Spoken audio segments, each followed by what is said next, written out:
You're hanging out in the House of Sunny podcast, where it's always sunny, mostly because of your host, comedian and YouTuber, Sunny Lohman. Want to know what Sunny and her friends are thinking about this week? Well, here she is, Sunny Lohman.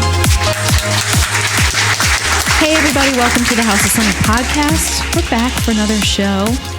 This week. We're going to talk about the statues coming down, the books being banned, the symbols of America being destroyed by the left, and what should be done about it. That's what we're going to talk about today. And then we're going to end the show with our new segment, Conspiracy Theory Watch. And today's conspiracy theory is, we actually have two because they're sort of parallel. They go together. Definitely. Is Obama gay? And is Michelle Obama a man? We're going to cover that at about 15 minutes to the end of the show. We'll start talking about that.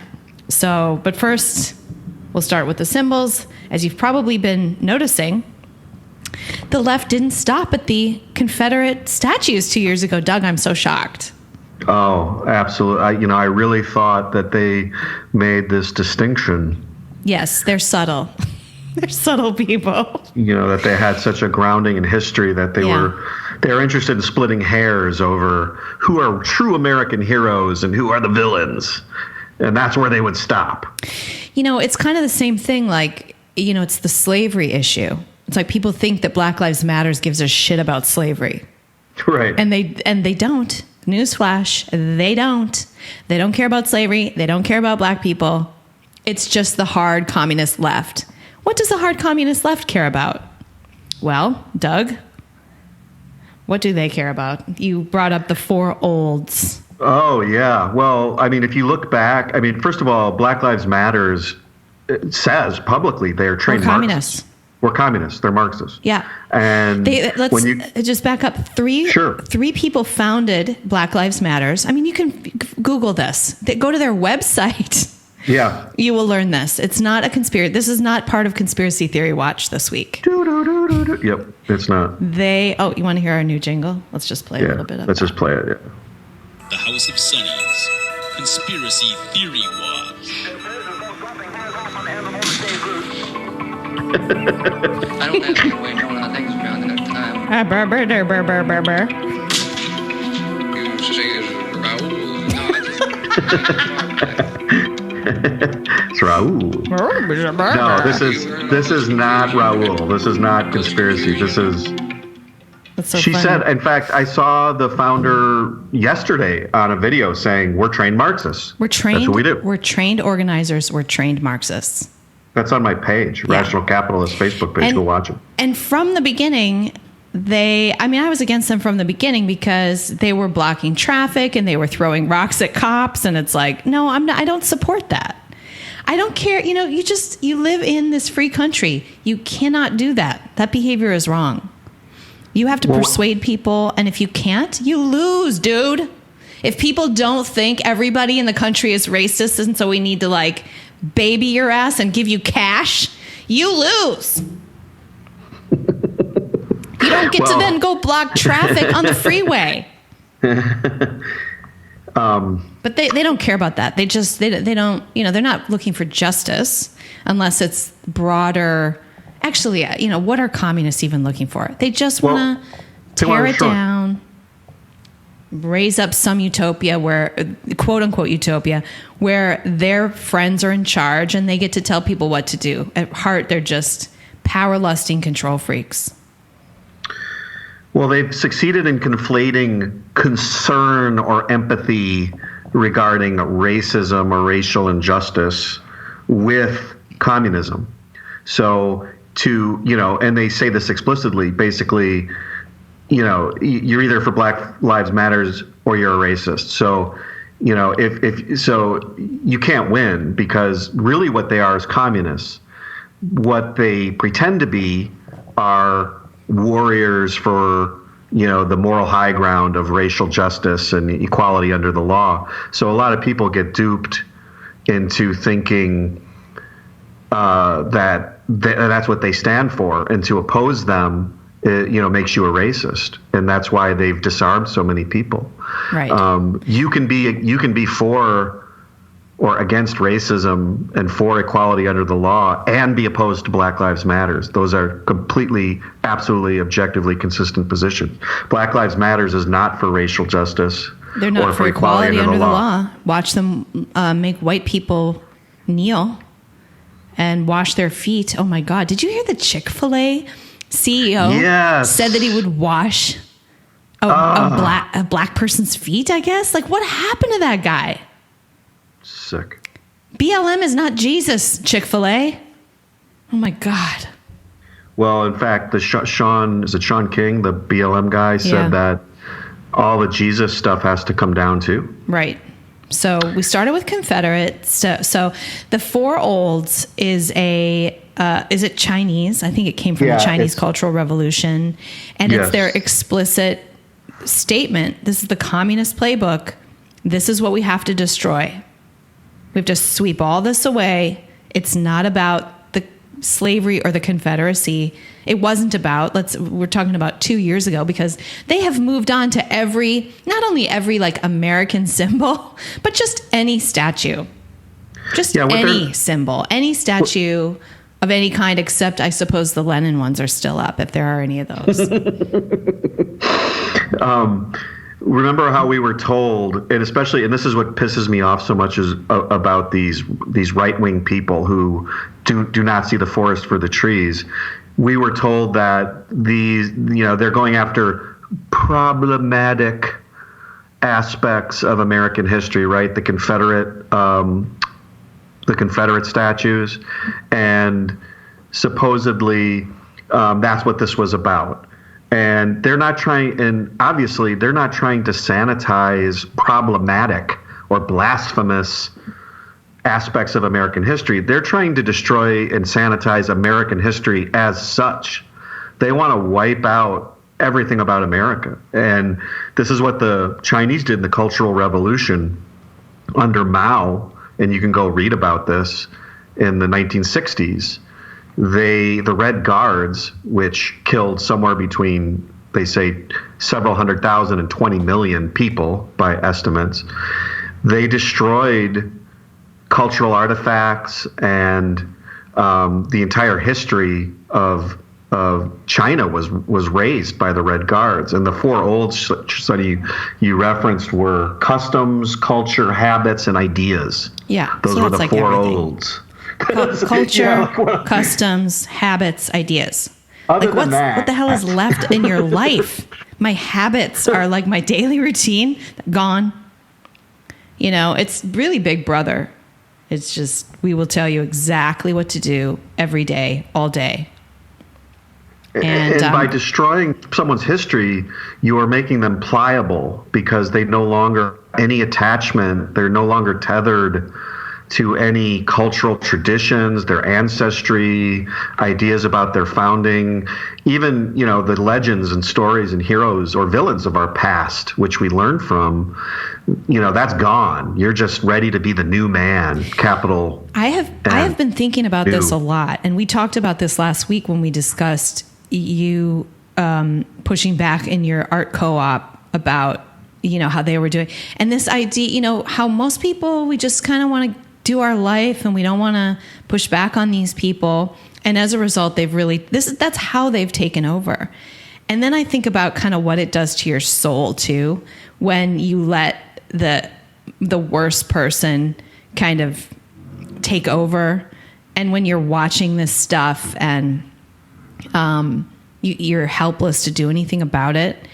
But it starts, like, what happens to you psychologically when you give a little bit and you start, we talked about this last week, where it kind of turns you into a liar,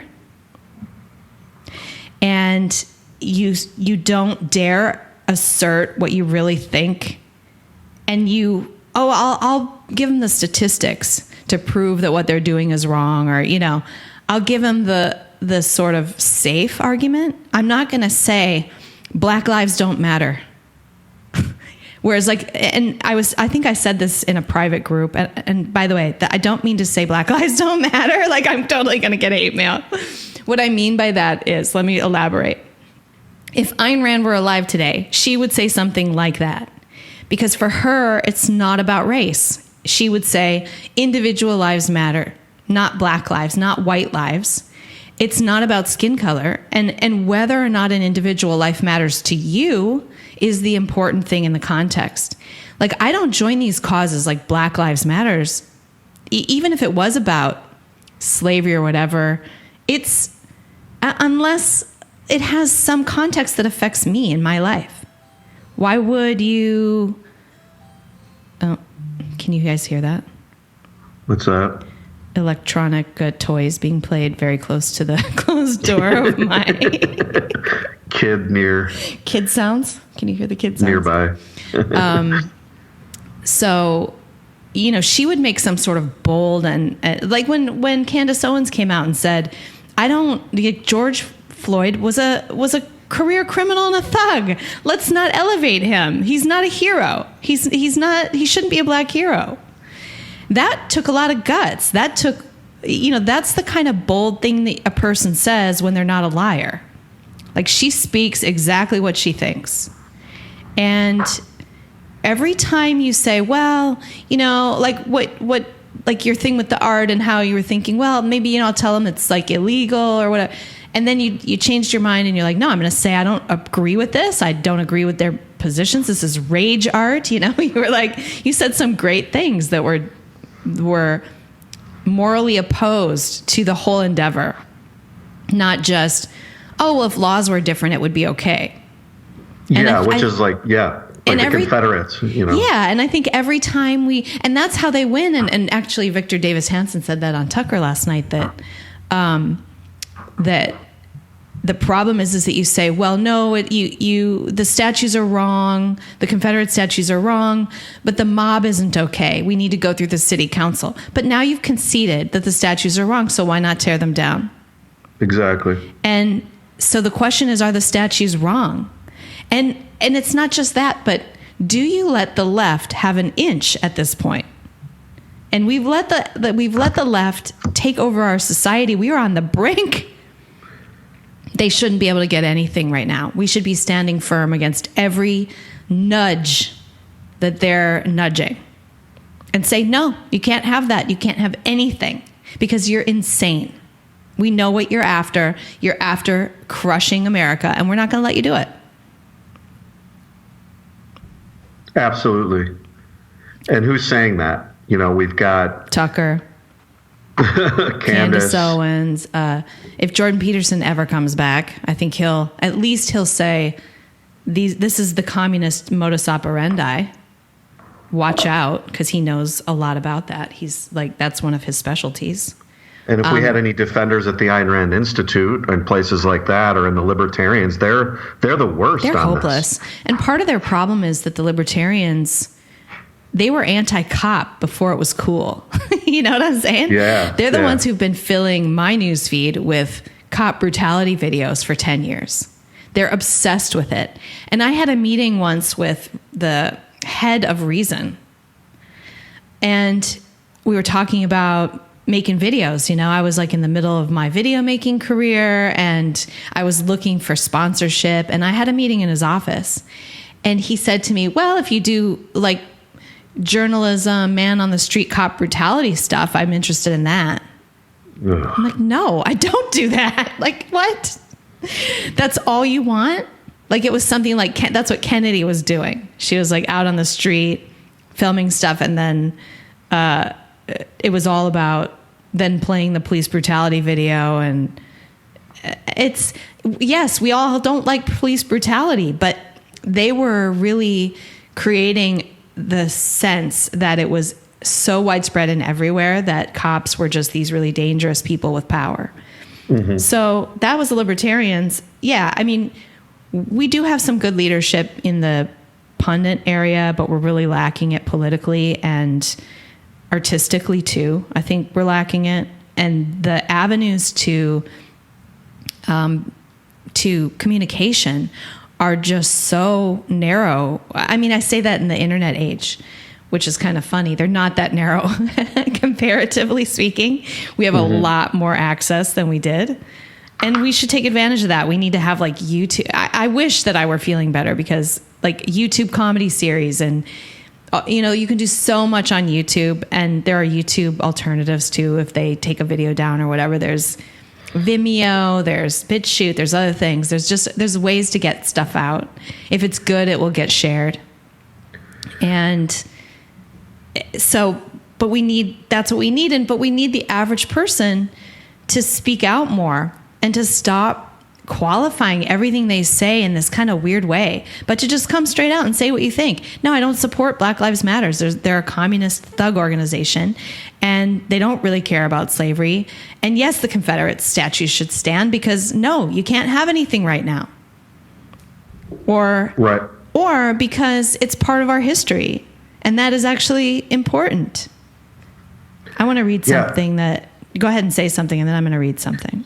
Well, no, I just wanted to come back to the forest point here, which is that when you say stop qualifying, it's absolutely true. They are using this idea of the Confederate statue and the ambivalence that many Americans feel over, the sides in the Civil War, which, by the way, we could have a whole conversation about. I don't think the South, I think the South was totally justified in a lot of what they were doing, but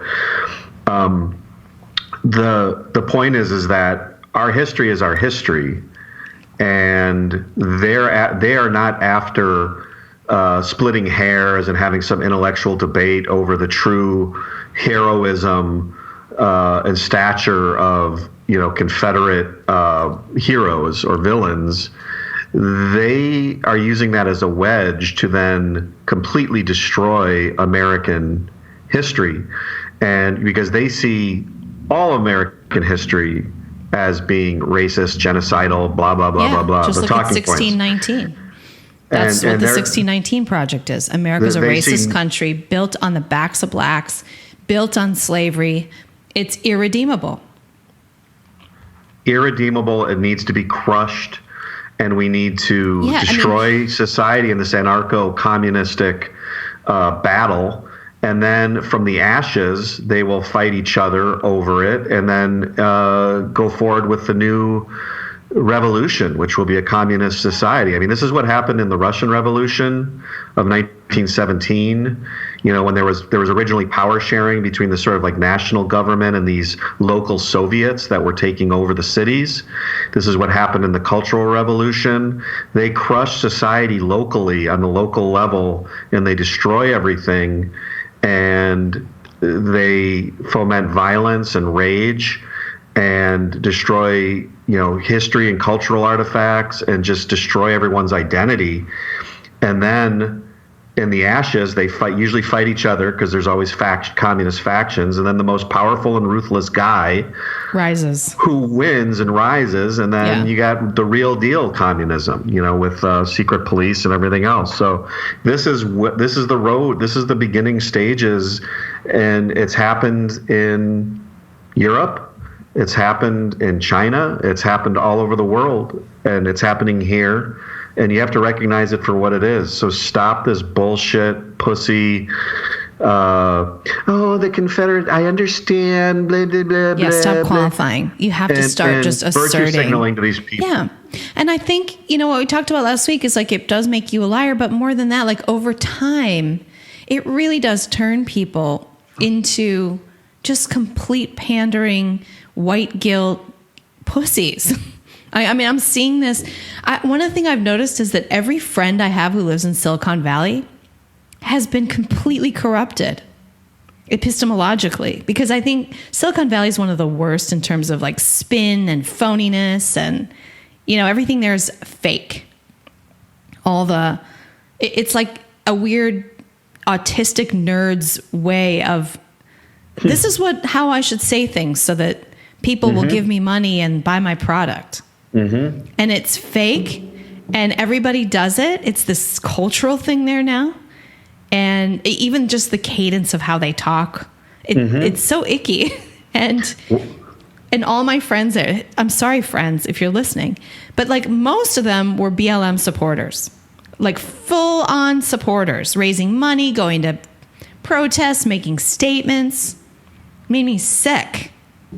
Because I know they're friends of mine who are supposedly for liberty, politically, ethically, they're like mostly objectivists for rational self-interest, and they're going and prostrating themselves at a BLM protest. We need to be more inclusive, and I'm going to look at my life and make sure that I'm not systemically racist. I've been fucking triggered. Yeah. So, I think, and I'm sorry, I'm mocking them, which I shouldn't because they're friends. But it's been very disturbing to me because they should be mocked. How did they get like that? Mm-hmm. And I think that it's one moment at a time where they didn't say what they really thought, and they didn't tell people they were an objectivist. They didn't talk about Ayn Rand. They didn't push back on the guy at work, the black guy at work who's using his color to get away with not working, which we've all seen. We've all seen that.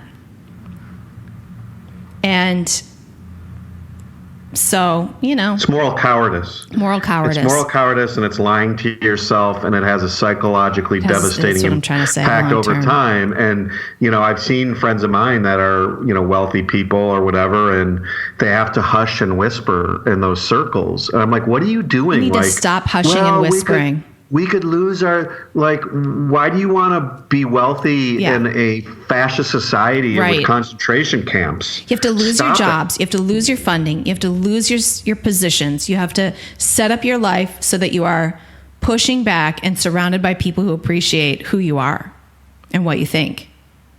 And anyway, okay. So regarding the Confederate symbols, a friend of mine wrote something really great today that I thought was thought-provoking.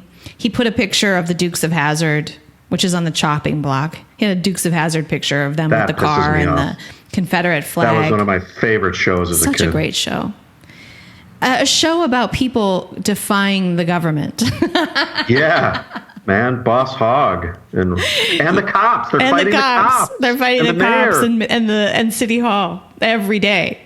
That was the plot of every single episode. They're fighting corruption and police brutality. Roscoe. They're just good old boys too, and there was never a lynching. There might have been a rope somewhere, but other than that, not problematic. So he wrote a thing, and then toward the end he says, "You do not want to live in a society where public pressure via mob, rule, and/or state dictates what you can read, watch, write, say, wear, or." Which means at a basic level, think. Every symbol, every person in our lives is connected in some way with things that are immoral. It's easy to prove and demonstrate. Has anyone read the Torah, the Quran, the Bible? Have a look at Deuteronomy when you have a chance. 95% of the books on our shelves. Shall we ban and burn them all? If we're banning the Confederate battle flag, we should be burning every Quran, Torah, and Bible with them, and every essential book emanating out of America's history, along with most of the world's literature and all other art. This is why I defend this flag, just as I defend the Japanese rising sun motif. Moreover, it has evolved and become a symbol of Southern heritage, rebellion against authority in general, and in an ironic twist of fate is now being attacked by the very political party that once flew it in support of slavery, among other things. And for the same reason, their aim is control of our minds and bodies. The battle here is between individualism versus totalitarianism. Whether it's cancel culture as applied to a person, a symbol, a book, a statue, a movie, it makes no difference. Defend it or you will end up living in a dictatorship. De jure or de facto, as is happening right now before your eyes. I love that he combines this. He calls this cancel culture in general. It's not just the people that are being canceled. And it's why I defended somebody like Alex Jones or even a Richard Spencer, whatever the hell his name is, that actual white supremacist. All of these people have a right to exist. They shouldn't be canceled. And you make up your own minds, everybody. Everybody makes up their own minds. And the left knows that if they allowed us to be on YouTube without censorship, that we would convince the majority of the people.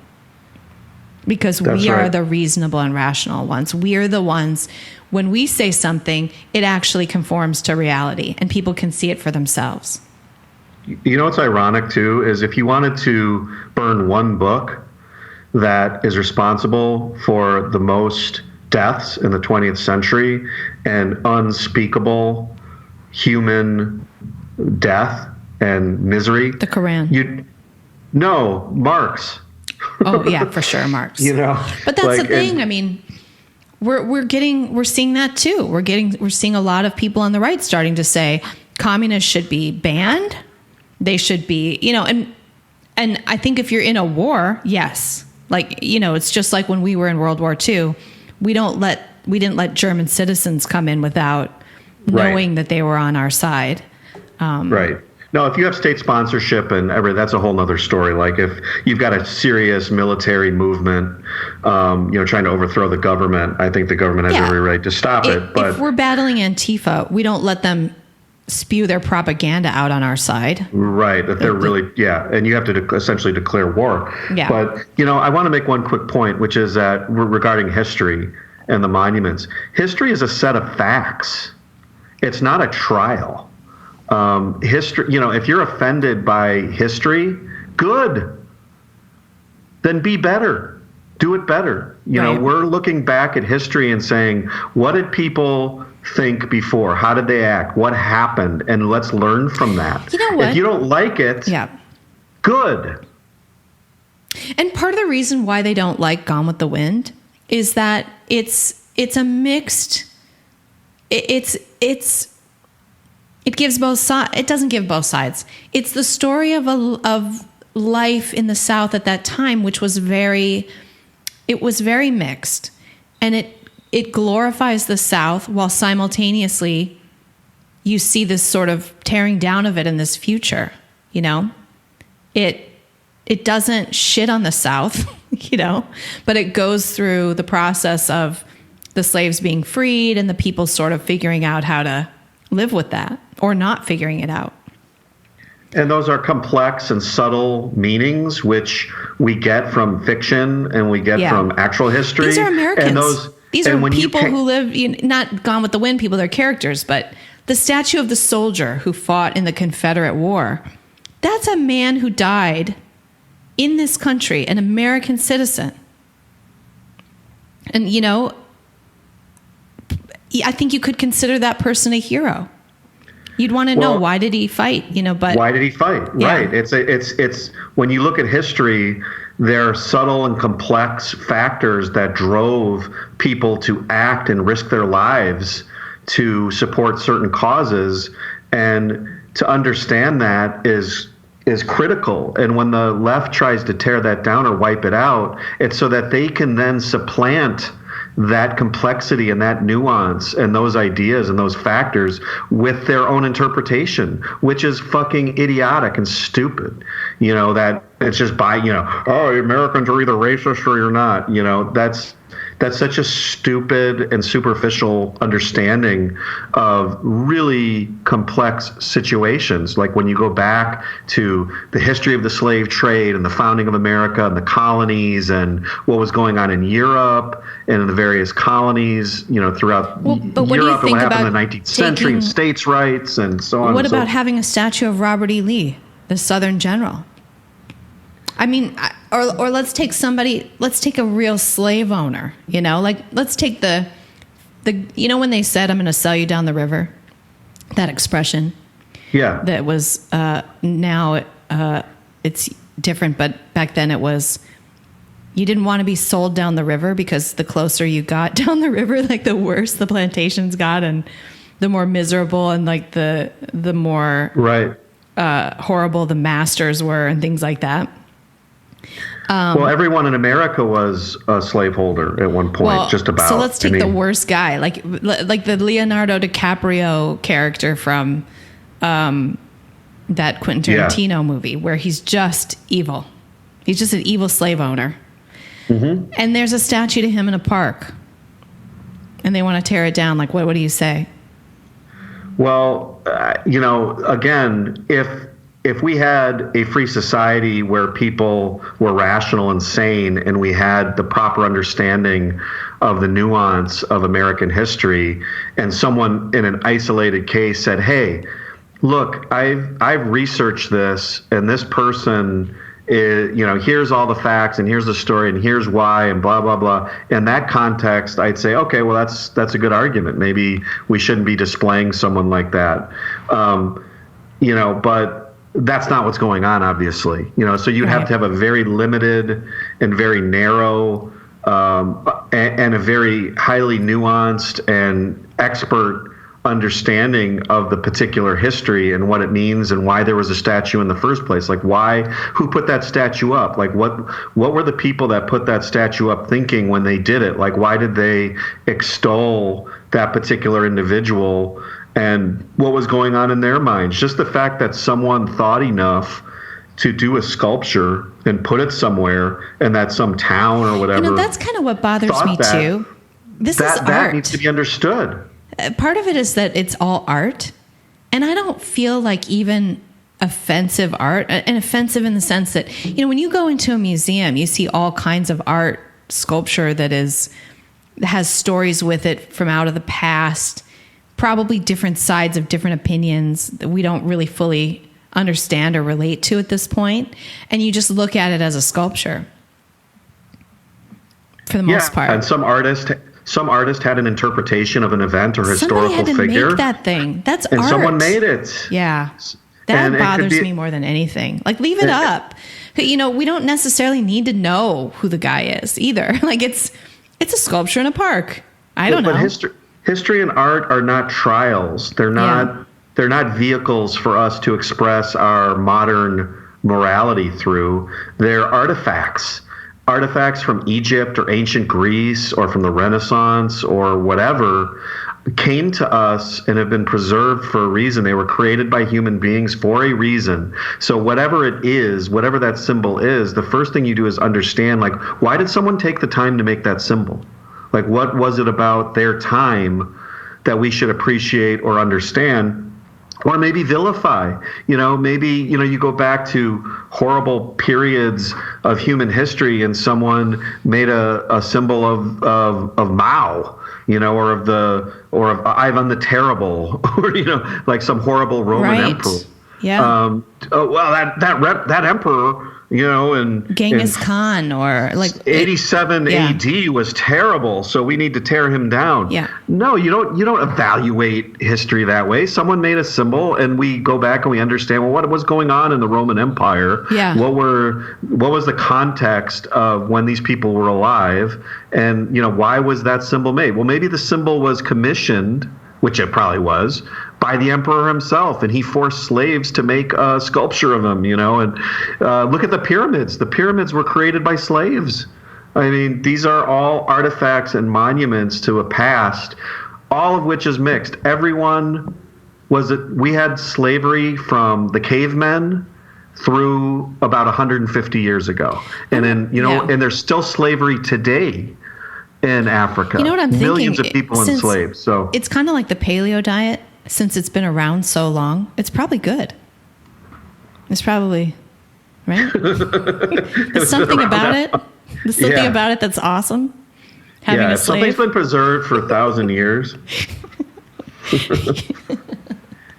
Well, humans have had, like, if you go Google, like, the history of slave owning, or, like, the history in the West of people banning slavery throughout, from antiquity. There were laws against or for different types of slavery throughout Europe, throughout Africa, throughout the Middle East. I mean, this has been a feature of human history, is human bondage, through debt slavery, conquered people being pushed into slavery, sex slavery, religious bondage, whatever you want to call it. I mean, there's many different types of slavery, and it's always existed. And the people that rooted it out and actually said individuals have rights were our founding fathers. They were the first ones, to actually create a country devoted to this idea. And so, at the time, they're subjects of a monarchy, of the British Empire. So first, they're freeing themselves. And then, 80 years later, we have this war over, or ostensibly, to some extent, about slavery. And, this is being, slavery's been an issue in human affairs for thousands of years. And now the people that stopped it and have put us in a position to now actually morally condemn it are our founding fathers. They're the ones who started this.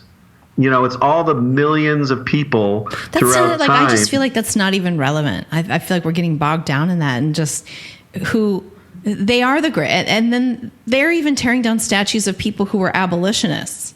Right. I mean, so that's just, it's not relevant. They're tearing down art on purpose for power, for humiliation. Yes. For demoralization. Mm-hmm. And they're not going into a Republican stronghold and doing it. They're doing it in the Democrat strongholds where they're not going to get in trouble and where they're going to get away with it.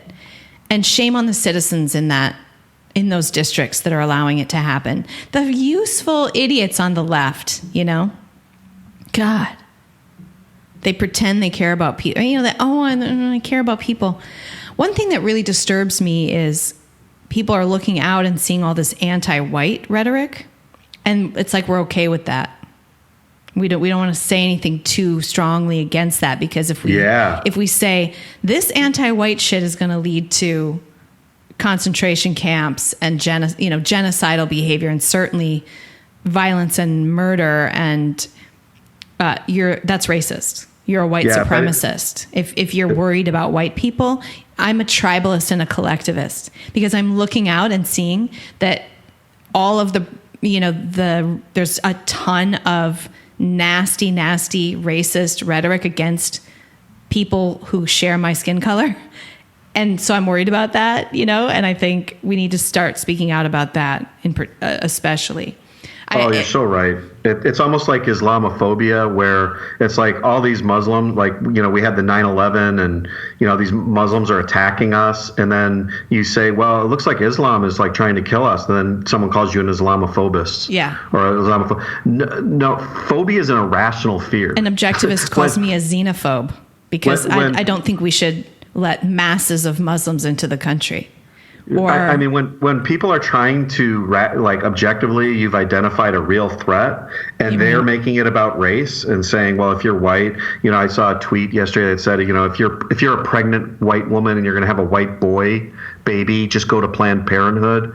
Like, that's sinister. That shit is all over the internet. Twitter is full of anti-white hate. Like all the other hate, quote unquote, is deleted, but not anti-white. It is being promoted and pushed, and it's allowed, and it's absolutely despicable. And I feel like so often, frequently, we really are watching what happened in sort of pre-Nazi Germany, where I just, when I was young and you learn about these historical events, and you think, how did that happen? And why did the Jews stick around and end up in cattle cars? And now I can see it, because all these white people are like, derp. Oh, I'm really sorry, because people 200 years ago with the same shade of skin owned some people, like a very small percentage of people, something like 2% of, it's so ridiculously small. It's not even 2%. I think it's literally 1% of Americans own slaves or something. You had to have money, Most people didn't own slaves. Well, besides the fact that it was Africans that sold their own people into slavery. Endlessly. We could go into that. But imagine if Jews in the 30s were saying, they got a point. Well, us Jews, we have been running things, and we did kind of screw it up. They have a point, and I feel really guilty about that. It's got to be. It's got to be that they sat around because of Jew guilt. And you see it today. You see the Jew guilt today. They have that same white guilt, the Upper West Side Jews that keep voting for people like de Blasio, and who would love to wash a black man's feet if only they could find one that they didn't think would kill them. That they'd allow into their gated community. Right. Now I don't have any black people in my building, But I'm not going to go to Harlem because I'm probably going to get hurt there. But does anybody have a black friend I could like wash their feet? Yeah, it's like that episode of Seinfeld when George was trying to find a black friend. Yeah. Right. To prove he wasn't racist. So true. So I just, you watch it, you wonder, how did Jews end up in cattle cars? They ended up in cattle cars. They didn't leave the country. They wore the yellow star. They went through all of that abuse until it was too late because they felt like they deserved it. They were morally disarmed somehow. It's got to be. And we're watching it today with white people. I don't feel like I morally deserve it, but a lot of white people apparently are buying into this, and all of these kids who've been educated in the equity diversity factory that is now college, they've been indoctrinated with white people bad. Well, and not only that, but black, brown people, everything out of their mouth is fucking wise and good. Yes. It's all color all the time. And what you say and what you think and what you do is judged on the color of your skin. And it's black good, brown good, white bad.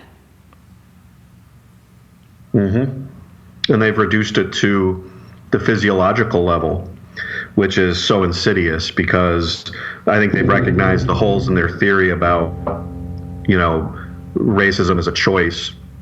They've now gone to, the idea of white privilege as original sin, that there's nothing you can do about it. So, in this way, rather than,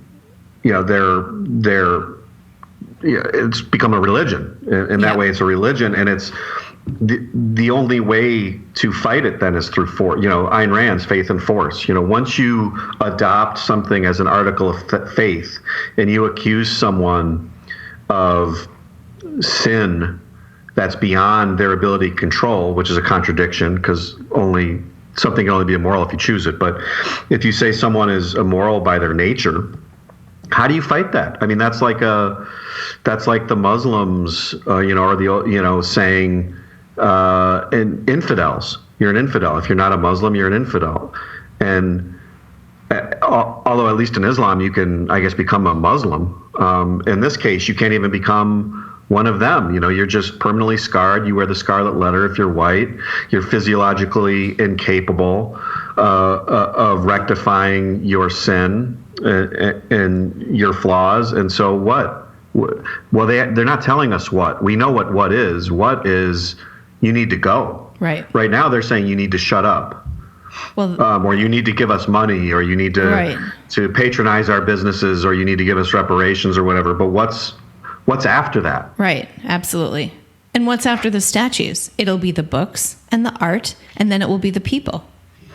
Again, it's just going to be, if you're either on that side or you're not, and then once they've wiped all the liberty-loving people out and it's communists only, then they'll start wiping out the communists who aren't, we've seen it. We've seen it over and over and over in history. So everybody, we're watching it. Everybody's got to stand up to this now. Or we're going to end up. The Federalist had a good article, too, where he was documenting how everywhere that statues have come down in a cultural revolution, people were next. And he focuses on the French Revolution and the destruction of their artifacts and how that turned to the guillotine. Yeah, if you think those mobs aren't going to put a guillotine out or something similar, they're just like that. Anyway. So what should Trump do? Or what should the Republicans do? They're our government, and we're watching them basically do nothing. And even people, so I was a big Ted Cruz supporter, and I thought he was a tough guy. I thought that he stood up to things in the Senate. I watched his testimony with Rod Rosenstein, and he was confronting him, and it was billed as this sort of powerful moment, which in some ways it was, because he was confronting him with facts that he couldn't really, he was stuttering around and couldn't really explain. Refute, yeah. Which is that he signed all this shit, He knew it and he signed it anyway. The FISA warrants and things like that. So Ted Cruz is saying to him in this testimony, it's either one of two things. Either you did it out of ignorance or you did it out of malice. I don't think you did it out of malice. So I think you did. So what? You're just really incompetent and you did it out of it. I'm like, why? Wait a sec. He did do it out of malice. Yeah. He did do it out of intentional. Why would you give him that out? Yeah. Let's fucking crucify this guy because he tried to take down a U.S. president. He's part of the coup. And Ted Cruz is giving him an out, giving him the words to have the out. So what a pussy. He can't look the guy in the face and go, so which is it? Do you think conservatives are just so morally nuanced and so used to seeing the good and the benevolent in people that they have trouble really just trouncing someone? No, I think they're pussies. I think that's the same thing. That's what I mean. I mean, I don't think that they're actually seeing good in Rod Rosenstein. I don't think Ted Cruz believes for a second that Rod Rosenstein did it without malice. I don't think for a second Ted Cruz thinks that. Just trouble crushing someone. Because he could, in that moment, he could crush him. Yeah. And there's some part of his soul, it's Christian soul that's there's good in everybody, and I just don't want to completely ruin this guy. I think he would feel like the bad guy if he did it. I think he's morally disarmed. That's feels. Maybe I don't understand what you're saying. I thought you were saying. It's like this goodness in Ted Cruz that wants to see goodness or wants to forgive his enemies. I think it's more he's worried about what the cameras are seeing, and he wants to be seen as this benevolent. This is a virtue signal. This is the right virtue signaling, and lying to achieve the virtue signal. We see the left virtue signaling all the time. The right does it all the time. Oh, I think right-wing people just have trouble ever accepting that someone is as diabolical because we can't see that. I mean, we're so conditioned in our own minds to thinking, of the good and it's hard to get inside those minds of the diabolical. Maybe that's part of it. You think, well, you couldn't have done that in malice. I guess with Ted Cruz, though, I don't for a moment think he believes that. I mean, he knows. I agree. So in that context, no. But I don't know. But yeah, I think the average, most people, I don't know. I just don't agree because I think we know. Every time you concede, every time you've sort of given in like that, you just know inside. And I'm not saying I haven't done it because I have. I've totally done it. In the corporate context or in the school context, I've let people get away with saying things or doing things that were wrong. And, a lot of it was like, well, that's just not a battle I want to fight right now. But I have said things to give people, to modify my statement and make it less direct. Mm-hmm. I want to give them common ground, and then I'm going to make my statement. And some of that is persuasion. But if you look at someone like Jordan Peterson, he's never hostile, and yet he doesn't lie. So says what he thinks. One time I was on a plane in New York, and it was really crowded and just awful. One of those summer business flights that are jam packed. And there was a dispute because this family wanted to sit together, and some guy was like, "No, this is my seat," and they were holding up the flight because it's just like this mom and dad wanted to sit with their kid or whatever. Right. And you could imagine the Midwest or oh come on, don't you? All of a sudden from the back of the plane you hear, "Hey asshole, they're family. Fuck you, get out of there," and then everything was resolved. Right. Hey asshole, fuck you, their family.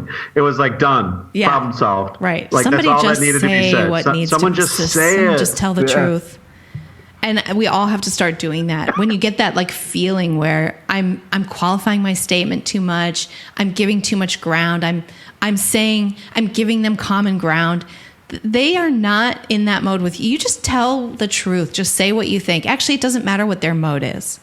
The point is that we should all be more honest and more direct. So anyway. When was the last time a leftist, by the way, real quick, when was the last time a leftist qualified their they talking don't. points? They never, ever do. Well, I really believe in free speech. I really believe in free markets, or I really believe in individual liberty, but they never do that. Why are we doing that? And do you hate them when they don't do that? No, you're just like, okay, now I have to like somehow bring them over to my side. And first I'm going to agree with half of what they just said. And then I'm going to like, stop. It doesn't work. And they don't do it. And it doesn't work. And they're in control. Okay. So it is now 10 minutes to the end of the hour. And we're going to start our conspiracy watch. Uh-oh. The House of Sonny's Conspiracy Theory Watch. I don't have any way of knowing the things around at that time. You say it's Raoul? No, How am I ever going to cut that down and take out I don't that know. thing with It's Raul? so good. Because You just got to play it. It's okay. It's worth it. it's okay. Totally worth it. Putting the car back.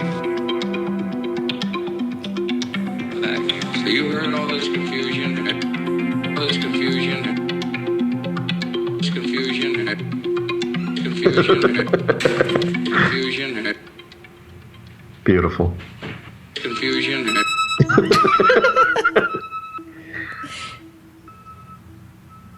That's so awesome. Thank you, Nick, for making that for us. Yes. Okay, so on today's conspiracy, so this is our new segment. Every week, we're going to take a conspiracy theory, and we're gonna talk about it, and we're gonna rate it. And our rating system is we're gonna start with it. It has no basis in reality at all. That's Doug's Pink Lizards from Jupiter rating. And then if it has a little bit of there's something there, but there's something there that might warrant looking into it more or keeping your eye on it. That would be possible. We're going to call that possible. And this is kind of an Ayn Rand epistemology ranking. Possible, probable, and certain. If it's probable, we're seeing a lot of evidence.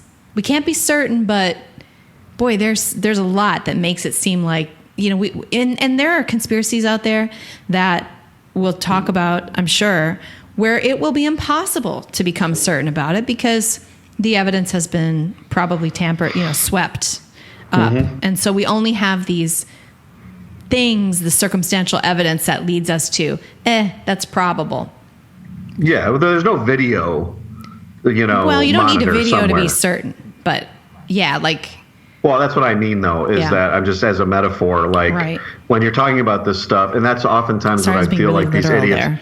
Yeah, well, where's the proof? I've got 8.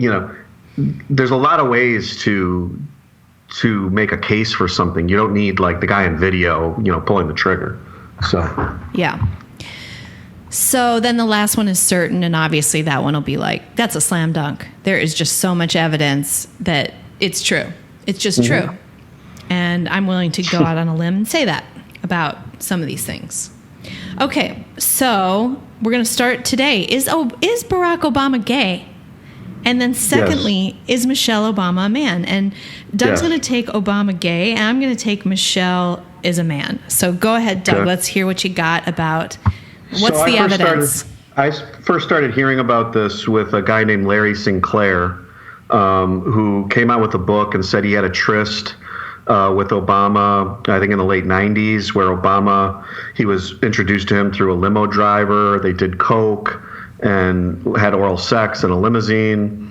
And, Larry Sinclair claimed this publicly and wrote a book about it. Larry Sinclair is the guy who claimed Obama had sex with him, or, had sexual relations with him. Yeah, he had sexual relationships with Obama. So this was out there now. Okay, so then let me throw in a few other details. So Larry Sinclair, in researching this, in researching his book, finds out that there was a down low club at Trinity Church in Chicago, Pastor Wright, where Obama came out of, and that there was sort of a matchmaking service within the church that Wright ran for kind of down low, on the DL, black guys who were gay. And there was a rumor that Obama was involved with the church choir director named Donald Young.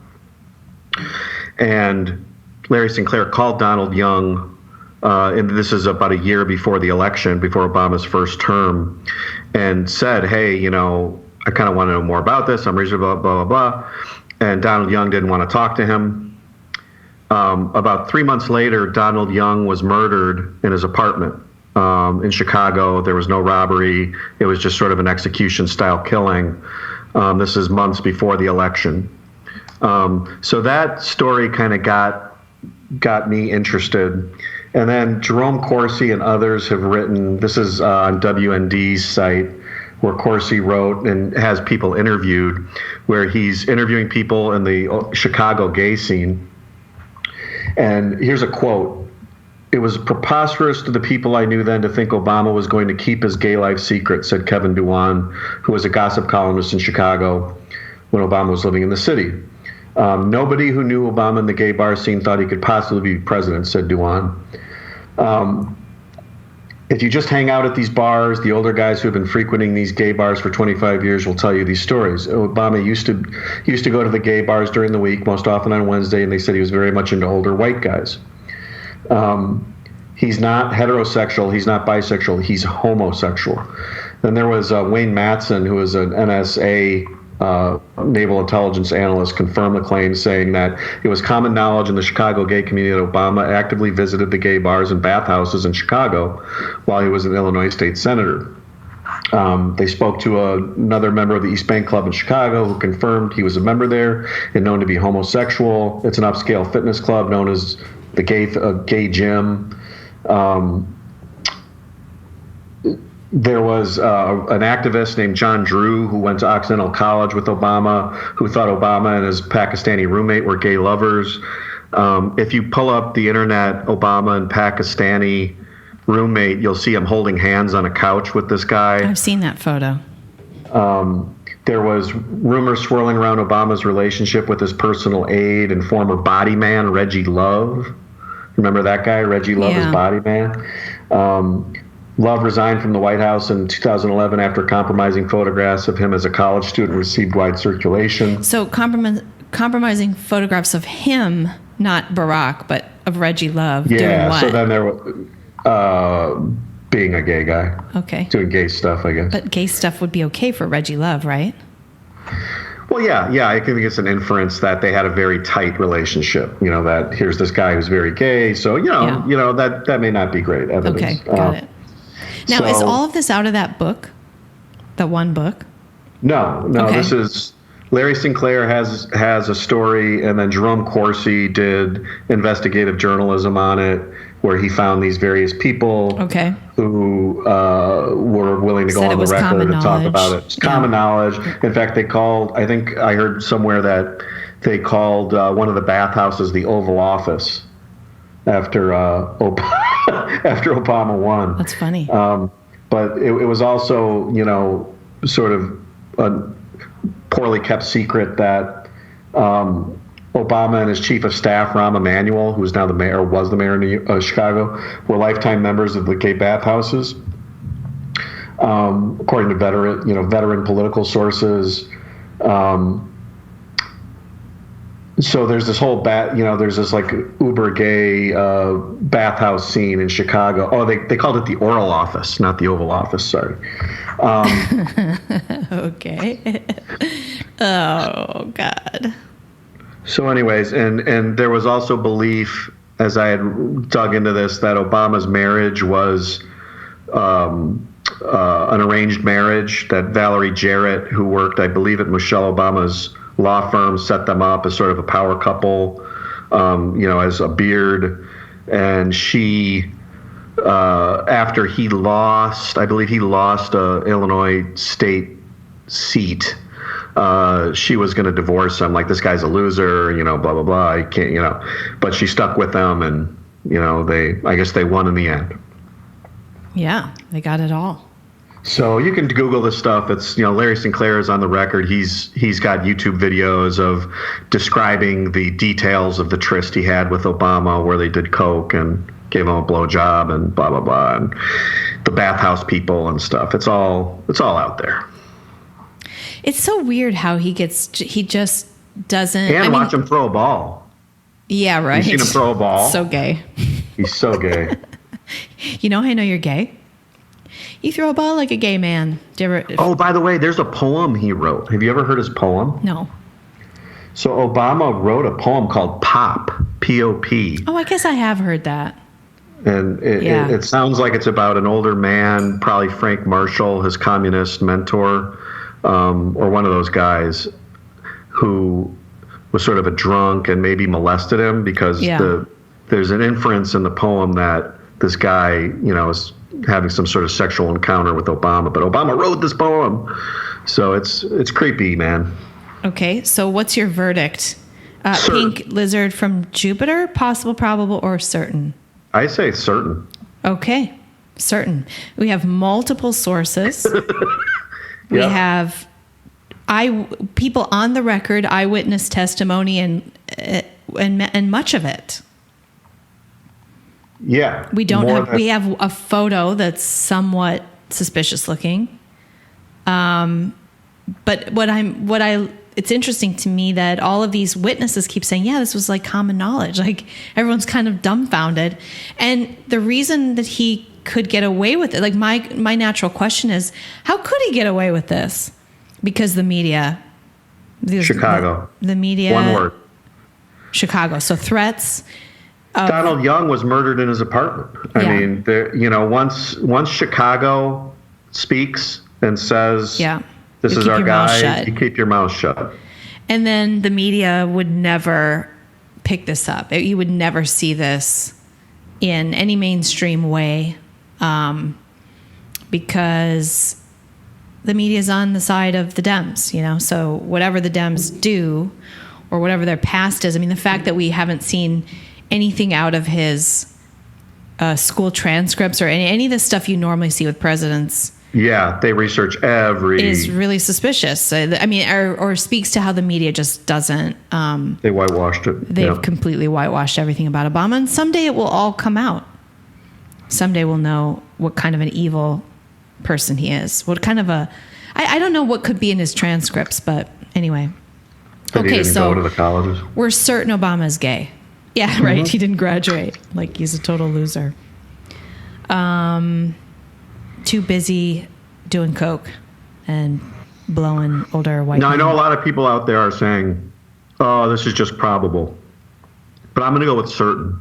I've been studying this for like probably 15 years or something like that. And I just, with all the different sources I've seen and all the material, I'm just going to go ahead and say I'm certain that he's gay. You can't get me off of that. Yeah.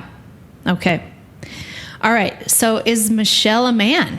Which would be great. He could be, Michelle could be Obama's gay man lover, but not his type. Apparently, he likes older white men. But okay, so there are the reason people say this. Okay, I mean, first of all, if it's an arranged marriage and she has to marry a gay guy, you're not going to get the most beautiful, feminine woman out of that arrangement.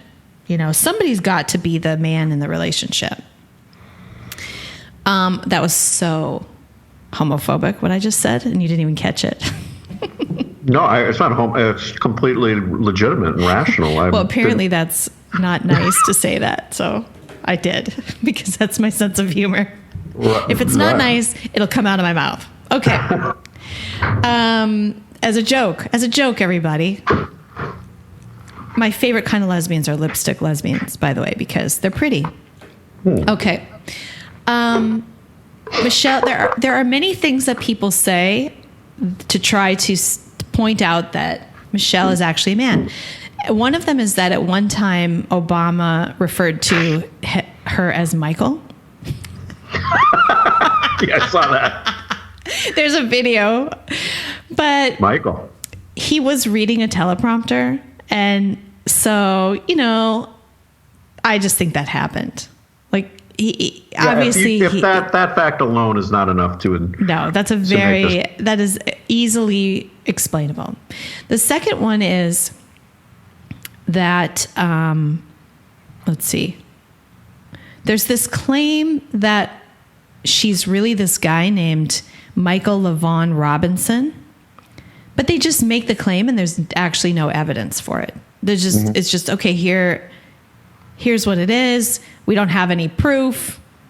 We don't have any proof that this man even existed, even though apparently he played football for a college, so that one's just totally out.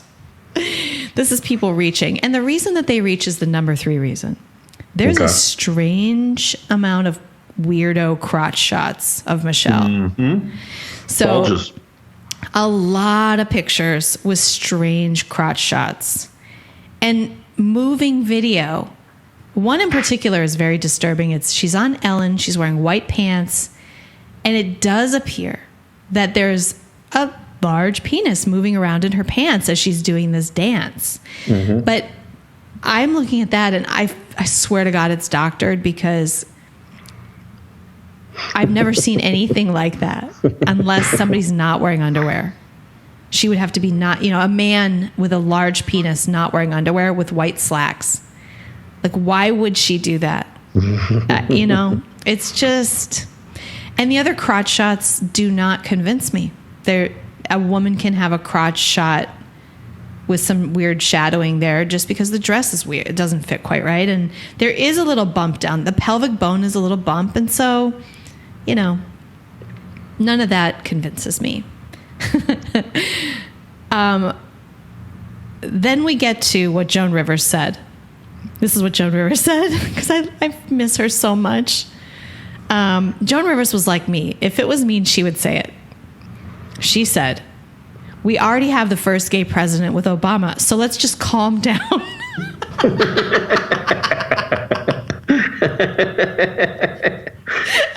She's so funny. Okay, this, by the way, she's on the steps somewhere, and TMZ this is not like a written joke. This is what she just said off the top of her head. Yeah, right. "We already have the first gay president with Obama, so let's just calm down. Michelle is a transgender. We all know."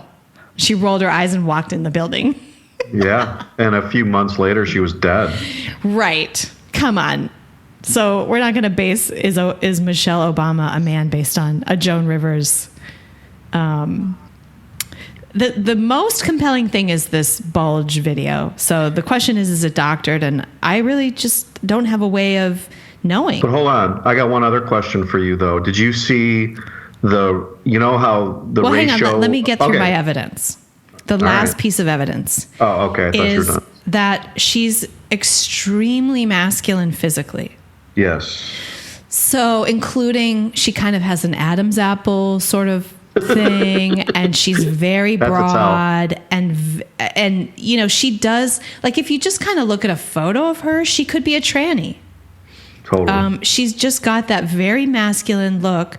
You do know women like this, so it's not completely impossible. But taken together with like this weird bulge and some other things, and the fact that Obama's gay, the certain fact that Obama's gay. Mm-hmm, mm-hmm. The other fact, though, against this is that her daughter looks exactly like her. I mean, I suppose that she could have conceived the daughter with a woman in some kind of way, but her daughter does look a lot like her. So I guess that's an even chance thing. Both kids were conceived by IVF because she did not want to have sex with her gay husband, apparently. Oh, that's known it was IVF? Oh, yeah. She's admitted that. Oh. Well, have you seen the analysis of the ratio of her fingers? How female fingers and heads and stuff? She's very large hands, very large feet, and kind of an Adam's apple. She's very broad, very muscular. Kind of, maybe that would be something, that's evidence, I would say, toward her being a man. Sonny, is your index finger bigger than your middle finger? No. No. That would be very weird looking. That would be like E.T. looking. Or no, I think it's your the fourth finger. You mean pointer finger? Is your pointer finger bigger than your middle finger? No, only E.T.'s is. Well, there's some ratio of fingers with men and women. I forgot what this video was, but So the reason I'm so skeptical, like, I get it, she's manly. But here's the thing that blows it all out of the water. She just doesn't move like a man. And it cannot be faked. And this is the thing that transgender people don't get. I know instantly when I'm looking at a man walk down the street or move.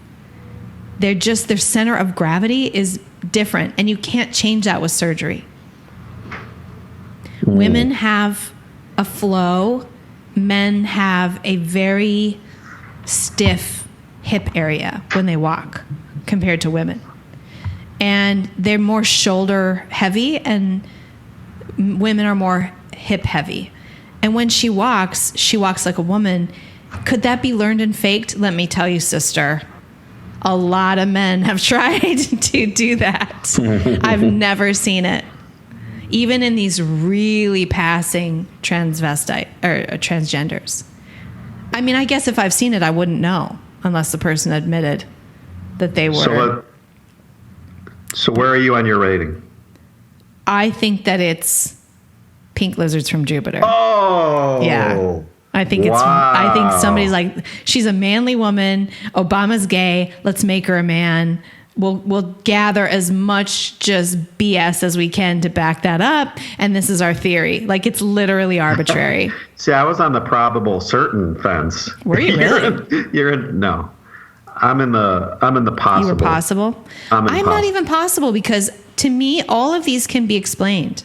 All the evidence can be dismissed. There's not one piece of evidence that points to her being a man. It's all explainable. Plenty of women are large and masculine. It's definitely a type. I know women like that. Have you seen him without his wig?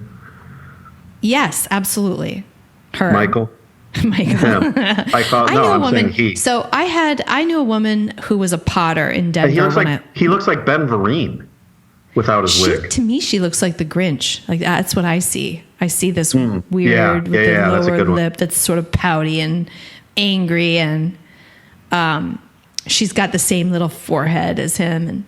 And she has a receding hair. I mean, he has a receding hairline. Not really. When you take off his wig. Well, a lot of black women do. Don't you know about this? Oh, okay. Yeah. It's from weaves and wigs and things like that. It just damages your hair, and they start to lose it. It pulls at your hair. I went in, I was going to get hair extensions, and my hairdresser said to me, "You don't have the hair for that. If you do that, you're going to lose your hair." So you have to have thicker white hair too. Well, they have pretty thick hair, but the problem is that they wear those weaves right up against their scalp, right on their hairline. And it's daily braided and attached in there, and it pulls. It's constantly. If you were constantly pulling out the hair at your hairline, you would lose it too. So that's normal black women thing. None of this is viable. And then if you just watch her move, she moves like a woman, and I just don't think that can be faked. So. All right, so you're pink lizards from Jupiter. Yeah. I'm possible. On Obama gay, I'm certain. Where are you? I'm certain. Yeah, what you said. Well, I guess I haven't seen the evidence for myself. I trust you. So you're probable. But I'm pretty sure if I looked at the evidence that you've just gathered, I like the idea that it's multiple sources. I like that it's, everything kind of, anything I can think of to say, but this, but that's dismissible, rather than the evidence itself being totally dismissible. So I'm going to go probable certain, but yeah, no, Michelle's a woman, and she's just an ugly big one. I've also seen a picture allegedly of him as a girl, as a young girl, as like a kid. And in those pictures, he definitely looks like a girl. So I think that weighs for your pink lizards from Jupiter theory. But I'm going to still say Michael's possible. Because I think it is possible. I think it's possible. Why do you think it's possible? What's the one piece of evidence that takes it out of pink lizards from Jupiter and puts it into possible? It's not one thing, because one thing I would just throw out. But I think that's not rational. I think if every single piece of evidence can be easily dismissed. Well, that's why I'm saying it's possible. I'm not saying that's why I'm just saying, given all those facts, like the physiological ratios of the anatomy, I think, really are something. Now, I know there's definitely differences. Like there are men, there are women and men that have different, if you look at the finger ratios and the jaw lines and things like that, the head to forehead ratio and the jaw to forehead ratio and all those things, there can be exceptions. But I'm saying that weighs in favor of it. I think the bulges, when you see him without a wig, it just looks like a man to me. So, and I'm saying it could have, and we know Obama's gay, so I'm just saying that if, given all those things, I just think it's possible. I think it's unlikely, though, because of some of the other pictures I've seen of him as a young girl. When you say him, you're confusing me. So if it's possible, you have to refer to her as her. Yeah, I mean, there are pictures of her as a kid.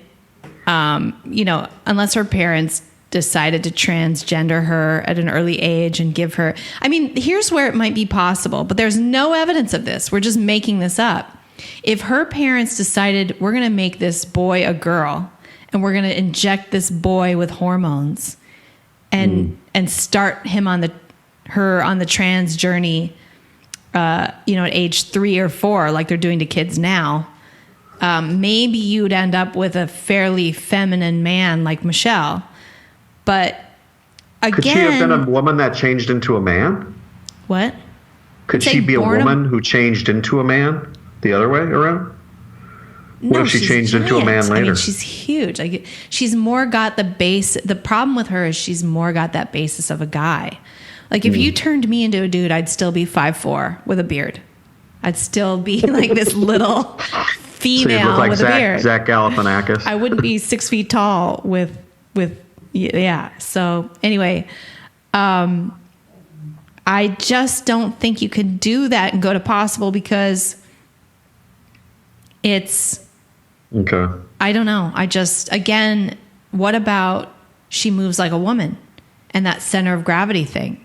See, that seems arbitrary to me. It's not arbitrary. It's like totally real. Just look, like watch people. Watch the most passable transgender person walk. And then they walk in high heels and stuff like that. They watch them do their best do not walk like on a women. catwalk. Yes. To look like a woman. Watch them do that and then watch the most masculine woman walk. Like try to find those two videos and you will see what I'm talking about. She might just be athletic too. she's been on estrogen. It's not the same. What I'm talking about is not the same.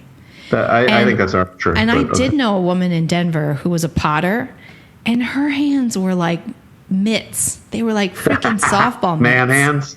She did have man hands. It was right out of Seinfeld. And because she was a potter, they were also very rough, because she was always pressing clay with them. And I shook her hand and I was like, what was that? I think Michelle has man hands and she's definitely not a potter. So, all right. Well, I'll accept it. I'm a little more. This is going to evolve. I'm hoping that we are on the same plane with more of these. But we don't have to be. It's good. It's good discussion. I think that clearly, and the point of this, the point that we always want to make is conspiracy theories are valid. We need to talk about them. And they shouldn't be dismissed out of hand. Obviously, we have a massive conspiracy theory here that Obama is gay. That's true. So what are we going to... So there you go. Yeah, he should just admit it. He's obviously a construct. So much about him is a construct. Yeah. So that's the other evidence is that we know that he's been shaped and groomed since a young age. He was taken to the communists in Chicago, and he's been in their little salon since. They've groomed him for politics. He's been shaped for that since the beginning. So there you go. Yeah. All right. That's it for the show today. Hey, please go over to Subscribestar. Apparently, if you search House of Sunny, you can't find House of Sunny. So I'm going to put the actual link into all of these where you are consuming our podcast. Go over to Facebook.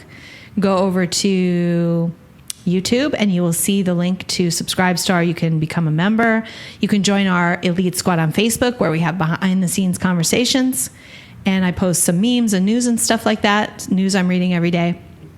And you'll support the show. And we will be able to do more things with this show, including becoming more professional, maybe. No, that's never going to happen. Maybe we could have better jokes. We could hire a joke writer. No. Since we obviously don't take the time to do it ourselves. I don't know. Don't sell yourself short. We could definitely do more shows when I don't feel well, because then I don't have to produce them. We could, I was going to start doing some, just to practice, I was going to do some live videos in the Elite Squad group on Facebook, where our subscribers let's do hang out. And well, the problem is that I have been suspended. I've never done it, but I've been suspended from live for 30 days because in 2017, I posted a change.org position to free Tommy. Oh my God. Are you kidding me? No. And it popped up and said, now you're suspended from live for 30 days. Wow. And that just made me think, why should I put all this effort into figuring out live? Because Facebook has made it kind of hard. There's now this live studio, and I have to download some extensions, and it's a freaking pain in the ass. Why should I do that if they're just going to suspend me for 30 days and ruin my plans, over something from years ago. Years ago. It's diabolical. It's just crazy. Stop Facebook. Cancel Facebook. Yeah. I don't know. I mean, my strategy has been and still is, we need to be there for as long as they'll let us. And so I think I just need to, you just need to diversify and make sure you're on a lot of different platforms. But that's a lot more work, obviously. Hey, also, we want to hear from you what conspiracy theories you want us to cover. We have a queue of conspiracy theories now, but send us your recommendations, and we will probably get to all of them at some point. There are a lot. There are a lot out there. But obviously, we put our fans first. So send us your ideas for what you would like us to talk about, and we will actually research it, talk about it, and make a determination. So thanks for joining us, and we'll see you next week. It's been the demise of bad ideas, and we'll know what's right when she's done. So download this free podcast now and give perspectives you may lack. It's concise and right and achieves world peace. Guaranteed all your money back. Last time, ready?